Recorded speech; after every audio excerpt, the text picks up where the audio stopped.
né, o nosso trabalho integrador, Mulheres Negras em Guanambi, buscando a invisibilidade, né, até o espaço de poder. E hoje eu venho aqui para fazer umas perguntas à senhora.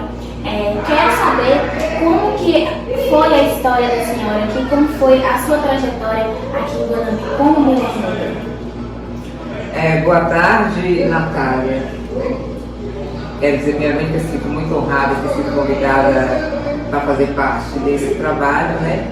Ao mesmo tempo que eu tenho uma certa dificuldade em dar entrevistas, mas, como se diz, vou ver que eu posso contribuir, porque eu realmente, assim, é porque eu acho que a minha trajetória é tão, assim, simples, que às vezes eu não consigo me ver como alguém que deva ser realmente, não é seguida, como valorizada como uma história de luta, verdadeira luta, né? Mas tudo bem. Então, meu nome sou professora aqui do Instituto Federal há 28 anos. Vim de uma família de pai fotógrafo, mãe professora, nós somos 6 irmãos, né? E eu tenho uma filha negra também, claro, que eu tento realmente passar essas questões hoje de mulheres negras. Nela, eu tenho que empoderá-la o máximo possível para que ela não sofra tanto como muitas sofrem por aí, certo? Bom, eu sou a terceira de 6 filhos, né? Nossa religião sempre foi a católica, já dentro da religião católica. Fui catequista, fui coordenadora de grupo de jovens dentro da igreja, lia lá, cantava, né? O que mais? Quando era pequena, estudei em escola, desde 4 anos, em escola particular. Então, assim, a questão do acesso à educação, para mim, não tinha nenhuma dificuldade, né? Também, o que eu posso tirar ali da questão de ser negra numa escola particular, que a maioria era branca, né? Receber aqueles nomes, né, de cabelo de bombril, a boca hoje, né, de bicuda, essas questões sempre que lá há 50 anos atrás, né, eram muito acirradas, essas questões de querer nos diminuir pelas nossas questões, pelo nosso padrão negro, né? Então, cabelo, cor, boca, nariz chato, essas coisas. Mas como eu tive uma criação muito bem, minha mãe professora, meu pai fotógrafo, minha mãe principalmente, né? Então eu tive uma educação onde ela nos mostrava que ser branco, ser negro, ninguém é diferente de ninguém. Ninguém era melhor do que ninguém, nem eu melhor do que eles, nem eles melhores do que a minha pessoa, exatamente. Então era aquela briguinha ali de criança, né? Levar o irmão na escola, bater nos colegas que te chamavam de cabelo do umbigo, puxar seu cabelo, né, e tal. Aí depois isso foi se acalmando, isso foi mais assim, quando pequena mesmo, né? Bom, depois eu estudei, fiz magistério aqui em Guanambi e saí para estudar letras em Belo Horizonte.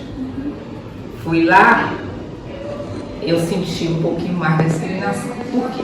Porque aqui em Guanambi, né, sou filha da professora Dete e seu Messias. Então, o fato de ser filha de seu Messias, da professora Dete, me dava esse privilégio, né, de ser muito conhecida e de ter alguns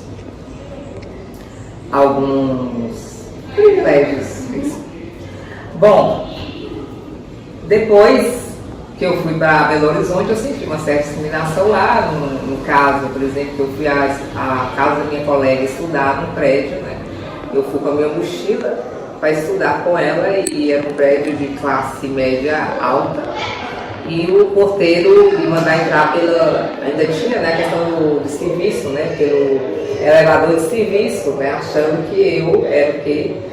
Doméstica, que eu estava ali para poder trabalhar, né, limpando a casa de alguém. Mas hoje eu sei que isso não é nenhuma culpa dele, Porque o que a gente vê, né, nessas questões dentro da televisão? Qual era o papel que o negro, na época que eu assistia as novelas, na época de adolescente? A mulher negra era sempre a doméstica, ela nunca era a protagonista, nunca era a mocinha, era a doméstica, era o negro era o motorista, tá todo mundo ali sempre atrás. Então aquilo que ele viu, então se ele viu uma moça negra chegando ali, certamente era para trabalhar, né?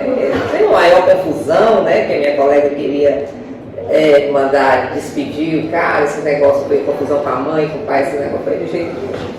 Pelo amor de Deus, eu só comentei aqui com você, mas naquela época eu não tinha essa visão, obviamente, né? Eu fiquei ofendida, etc e tal, mas eu não fiz nada, eu estava fora de Guanabara, a gente não faz nada. Depois que eu fiz letras lá em Belo Horizonte, e morei lá por 7 anos, depois voltei para Guanabara para poder juntar dinheiro, que eu queria fazer intercâmbio. Eu queria ir para os Estados Unidos fazer intercâmbio, eu fiz letras português e inglês, né? Mas ao chegar aqui, eu cheguei a dar aula no cursinho do CCI, cheguei com o inglês afiado, hoje não sei mais nada, né? Porque eu passei aqui, aí comecei a trabalhar no IFE, precisou de professor substituto, e trabalhar no IFE. E no IFE, com professora de português. O que aconteceu? Um ano e meio depois teve o concurso para efetiva, eu efetivei, fiz o concurso, passei e estou aqui há 28 anos, né, como professora de português, de metodologia da pesquisa, etc. O que vem e o que ocorrer. E o que mais que eu posso falar da minha... Depois eu fiz o mestrado, depois eu fiz o doutorado, demorou um pouquinho mais para fazer. Entre a graduação e o mestrado foi mais, fiz especialização, mestrado, doutorado. E estou aqui, agora no aqui dentro exerci cargos também, né? Fui a coordenadora geral de ensino, a chefia dos professores, entendeu? Por 7 anos. Fui DA, que hoje é DA, na época era DDA, eu era substituta, né? De diretoria acadêmica na época. Aqui no IFE, você, a chefia dos professores, né, a gente sofria algum preconceito, eu percebia algumas nomenclaturas, vamos dizer assim, que as pessoas chamavam de marca preta, até por ser da chefia também, né, você percebia às vezes alguma insubordinação por conta do seu cargo. Mas eu não quero me chamar para esse lado aí, não, porque já passou, já ficou para trás, entende? Então bola para frente, que atrás vem gente. E hoje, eu ocupo aqui, meu cargo é professora, e eu não quero ser mais nada, já estou quase aposentando, né? Eu só estou agora querendo a minha aposentadoria. Mas nesse percurso aqui dentro do IFE, né, de Escola Agrotécnica, o que eu tenho para dizer, né? Depois, por exemplo, eu sempre fui uma pessoa, né, que eu passava química no cabelo e tal, mas depois, a partir de 2020, eu parei realmente de passar e assumi o meu cabelo do jeito que ele é. Claro, só com uma pinturazinha aqui, né, para poder aparecer os brancos, mas ele está aqui hoje realmente natural. Eu cortei o cabelo curtinho natural. Por quê? E vi colegas ainda, agora, né, chamando, não sei o quê, com a maior naturalidade, falando alguma coisa de cabelo e comparando com o seu. Eu falei assim, não é um cabelo assim vassourado igual o seu, não. Né? E fala assim com a naturalidade que nem percebe, né, a montanha de preconceito que tem aí, né? Não chamou de cabelo de bombril hoje, mas de cabelo vassourado. Só que você tem que estar muito bem resolvido consigo mesmo para poder olhar assim e falar, ó, sorrir, nada de ser rir, porque você não pode fazer outra coisa a não ser rir, fazer o cabelo vassourado, né? E você fica ali, quer dizer, por quê? Porque eu tive essa criação de que eu nunca achei que ninguém era melhor do que eu pela a questão da cor, entendeu? Mas, vamos lá. Então, tudo isso, Natália, eu acredito que se dá todo esse empoderamento pela criação que eu tive e pela educação, né? O fator da educação, para mim, é primordial para qualquer um. Homens, mulheres, brancos, negros, e principalmente as mulheres negras, né? Porque nós estamos lá embaixo, né? Primeiro os homens brancos, depois as mulheres brancas, depois os homens negros e, por fim, as mulheres negras. E eu sei que eu tive um privilégio, né, de ter nascido, né, na família que eu nasci e com a condição econômica que eu tive. Eu não era rica, mas também não era tão pobre, né, já principalmente na infância. Então, meu pai era maçom, a gente vivia maçom antigamente, principalmente em Guanambi, era a sociedade nobre de Guanambi. Então, a gente estava ali, naquele meio dessa sociedade, convivendo. Então, quando você convive também muito com pessoas brancas, você não consegue, e elas não, talvez, te respeitem, porque você está ali naquele meio. Eu já ouvi pessoas que moraram comigo lá em Belo Horizonte, né, falar mal, discriminar, falar negro para mim como se eu não fosse negra, né? Eu falei, olha, qual é a sua? Você está falando de mim. Ela falou assim, não, mas você eu não considero. Não te considerar negra? Como assim? Eu sou negra. Então as pessoas têm preconceito e nem percebem, né? E a escola, a educação, para mim, as políticas públicas de afirmação, as cotas todas, para mim é fundamental para poder melhorar, para poder conscientizar para as pessoas, porque sozinhas as pessoas não conseguem se valorizar. A política tem que entrar. Para mim a política é fundamental ter esse tipo de política. Políticas afirmativas, certo? Tanto é que, porque lá na escola, eu não sei se eu já falei isso, se tiver essa foto depois, porque lá na escola, quando você abria os livros da escola, com quem você se identificava no livro de histórias?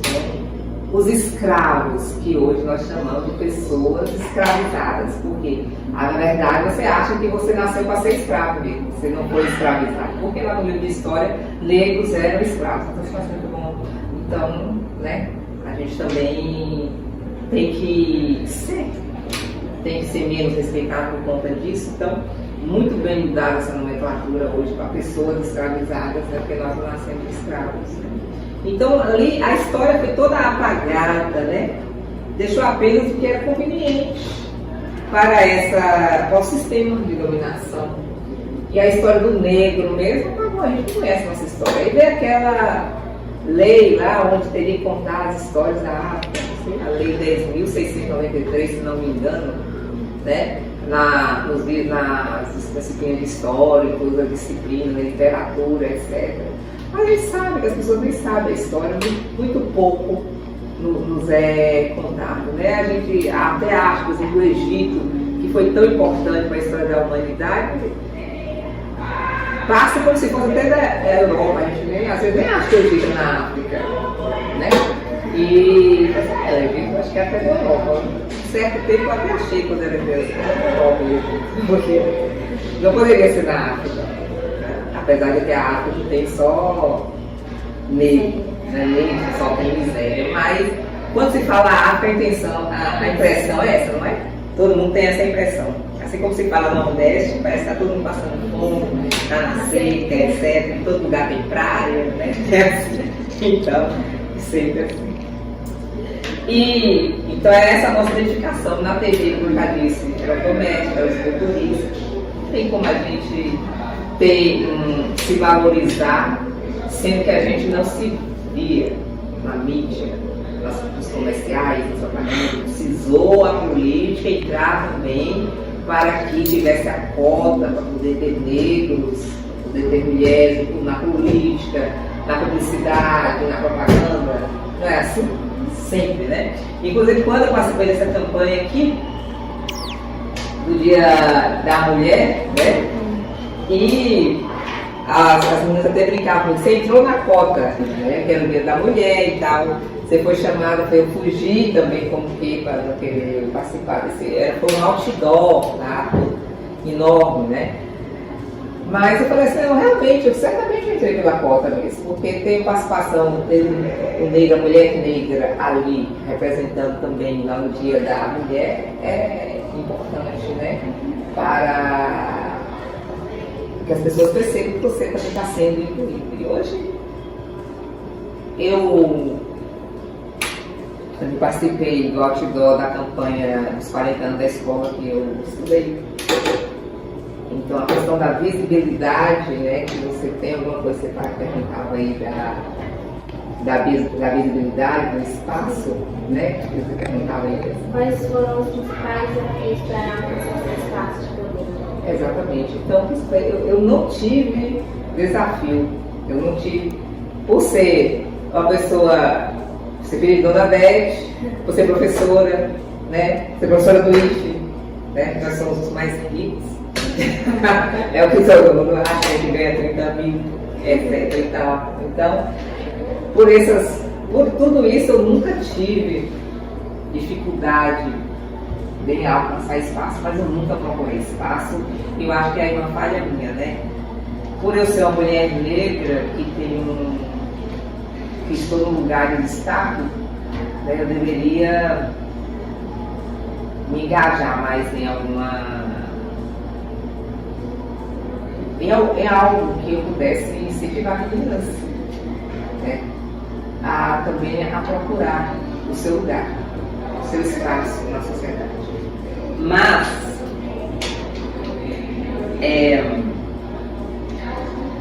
eu acredito que isso está chegando aos poucos. Tivemos um governo que quase derrubou tudo isso, nós retrocedemos nessas questões do racismo, da misoginia, homofobia. Acho que nós retrocedemos. E quem sofreu mais foi a questão dessa minoria, né? Essa minoria. Mas a gente não pode deixar não podemos desprezar que esse fortalecimento aí da individualidade do negro, da beleza, né, da estética, do fenótipo, da genética negra, né, isso aí ajudou para que a gente possa ter hoje mais poder, empoderamento, né, assumir meu cabelo, o que mais? Você vê aí pessoas, né, que essa boca grande, esse nariz chato aqui, mas uma boca grande, pessoa que tem um preenchimento para ter lábios mais grossos como os nossos, né? Então, tudo isso nos ajuda, mas isso sozinho, obviamente, que não é nada. Marta, deixo aqui meus agradecimentos em meu nome, dos meus colegas, por você ter contribuído, né, para a nossa entrevista, ter trago essas informações, os seus detalhamentos da sua vida. Deixo aqui agora um espaço para caso você queira encerrar a entrevista. Eu agradeço, Natália, o convite seu e de seus colegas, e que bom que eu posso contribuir com a minha história de vida, né? E dizer que hoje eu sou da seguinte opinião, tá? Eu acho muito importante para mim quem pode mudar uma nação é a educação, né? Para qualquer raça, qualquer etnia, a educação que muda. Mas a educação também ela tem que vir acompanhada de um bom reforço psicológico, né? Ou seja, do amar-se, do amor, você se amar, você ter uma autoestima, para você se sentir realmente com poder. Então, eu gostaria de deixar aqui no final desta entrevista assim, um conselho para todas as mulheres negras e todas as pessoas de um modo geral, também para nós mulheres negras, como eu falei, nós estamos no final ali da pirâmide, né? Nós somos nós, né? Tudo que você quer conseguir, eu, Marta de Cássia, sempre fui criada para me tornar uma mulher independente. Era isso que eu ouvia sempre no meu ouvido. Seja uma mulher independente, minha filha. E eu fui em busca dessa minha independência e eu consegui, né? Sem muita dificuldade, certo? E o conselho que eu dou para vocês, meninas negras, brancas, pardas, mestiças, todas, é o seguinte: vá atrás do seu autoconhecimento, da sua autoestima, do amor próprio, minhas filhas. Tudo o que você quiser para poder acontecer não é de fora para dentro. Vai ser sempre de dentro para fora. Então, se trabalhe, né? Se ame, busque o seu melhor, seja a sua melhor versão. Que o mais acontece por acréscimo, tá? Então, eu desejo a todos vocês muita sorte e que sejam mulheres vencedoras, mulheres empoderadas. Um abraço.